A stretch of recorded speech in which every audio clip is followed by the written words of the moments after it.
જસના બુચ અમારા માં, જોકે અમે એમને માં નહોતા કહેતા, મમ્મી પણ નહોતા કહેતા, જ્યોત્સનાબેન કહેતા હતા.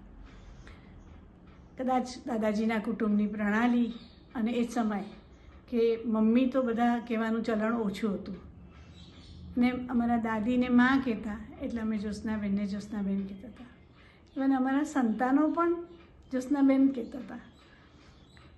અમે 5 ભાઈ બહેન, એમનું હું ત્રીજું સંતાન અવની દિવાનજી. જ્યોત્સનાબેન માટે કે મા માટે શું કહું, કેટલું કહેવાનું હોય, પણ થોડીક વાત કરું. એમનું એકદમ શીતળ, સાલસ, શાંત વ્યક્તિત્વ હતું. એમણે છતાં એની સાથે સાથે ખૂબ મનોબળવાળા હતા.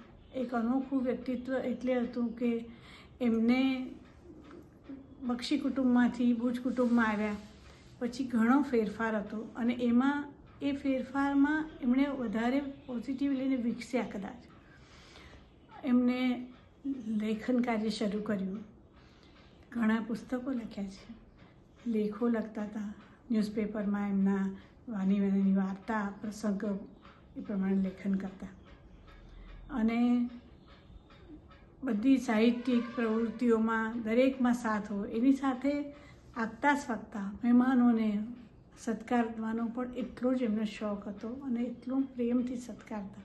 હજી આજે ઘણા જણા એ જે જૂના સમયના જે છે કે એમના પછીના સાથે આવ્યા પરિચયમાં એ બધા યાદ કરે છે. એમણે વાનગીના પુસ્તકો લખ્યા છે.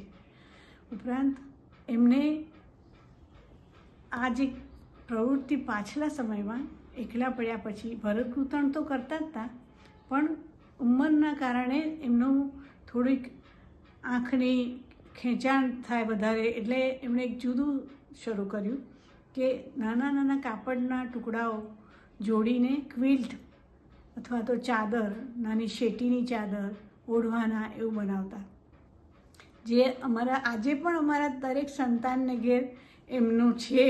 જોઈ લો તમે. એટલે આ મારી દીકરીઓ તો એમની પાસે ડિમાન્ડ કરતી કે હવે આવા કલરનું કરો જ્યોત્સનાબેન, હવે આ કલરનું કરો.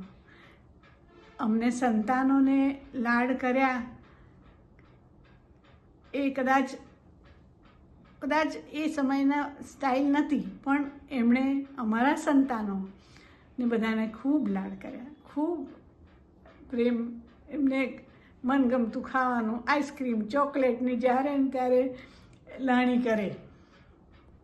મારી નજીક રહેવા આવ્યા છેલ્લા સમયમાં હસીતભાઈના ગયા પછી, તો મને સાથે રહેવાનો થોડો લાભ મળ્યો એમનો.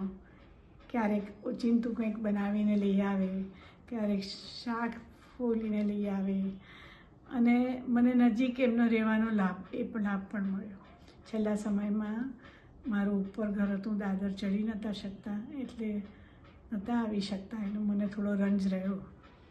પણ આજે એમનું શતાબ્દી વર્ષ છે, તે જ્યોત્સનાબેનને આ કંઈક ને કંઈક રીતે અમે યાદ કરીને શ્રદ્ધાંજલિ આપવાનો પ્રયત્ન કરી રહ્યા છીએ. નમસ્તે.